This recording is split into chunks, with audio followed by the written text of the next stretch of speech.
നമ്മുടെ വേടൻ ഒരു കൂട്ടം സംഘം ഒരു സൈഡിൽ നിന്ന് ആക്രമിക്കുമ്പോൾ മറു സൈഡിൽ നിന്ന് നമ്മുടെ 24 ന്യൂസിലെ ഹാഷ്മി എന്ന് പറയുന്ന അവതാരകൻ ഒരു അടിപൊളി ഒന്നൊന്നര ഇൻട്രോ അങ്ങോട്ട് വെച്ച് കൊടുക്കുകയാണ്.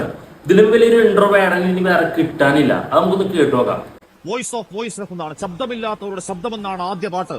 ഞാൻ പാണനല്ല പുലയനല്ല നീ തമ്പുരാനുമല്ല ആണേലൊരു ചുക്കുമില്ലെന്ന ഒഴിവാക്കിയ പദാവലി അടക്കം ചരിത്രത്തിന്റെ ചോരമണക്കുന്ന വാക്കുമിസയിൽ പോയിക്കൊണ്ടത് ന്യൂജൻ തമ്പ്രാക്കളുടെ മർമ്മത്താണ്. തുടങ്ങിയതാണ് വെറുപ്പിന്റെ ചന്ദ്രഹാസമിളക്കൽ, ഇരക്കപ്പുറതയില്ലാത്ത ഇൻടോളറൻസ്, ആധികാരികമായി അധിക്ഷേപിക്കലാണ്. ജാതി ഭീകരവാദി, വിഘടനവാദി, ജിഹാദി പണത്തിന്റെ പങ്കുകാരൻ, പരിവാര സൈദ്ധാന്തികന്റെ വിഷം കാച്ചുന്ന വാക്കുകൾ വിമർശനമല്ലത് വെറുപ്പിന്റെ പരകോടിയാണ്.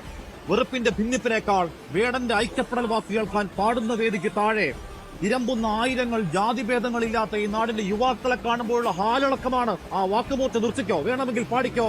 ഏലമലക്കാട്ടിലെ മലങ്കുറവ എന്നാണ്, വിരട്ടെങ്കിൽ പോയി പടി നോക്കാൻ പറയും. ആ കറുപ്പിന്റെ കരുത്തിൽ ഒറ്റയാൻ അവൻ തീയിൽ കുരുത്തവനാണ്. ഈ പ്രായത്തിൽ നരകവാതിലുകൾ താണ്ടിയവനാണ്. മുടിഞ്ഞ കാലത്തൊരു വേട്ടയുടെ മറവിൽ കൂട്ടബലാത്സംഗങ്ങൾ, വംശഹത്യയുടെ വേദന ജനിതകത്തിൽ പേറുന്നവനാണ്. അധികാരക്കോട്ടകളിൽ വാക്കുകൊണ്ട് തീകോളമാവണം. സാവർണ്ണ കുഴിമാടങ്ങൾ ഞെട്ടിവിറക്കണം. വേട ഇനിയും പാട്, നീ അയ്യങ്കാളുടെ പേരക്കുട്ടി, കേരളത്തിന്റെ എൽവിസ് പ്രസ്ലി.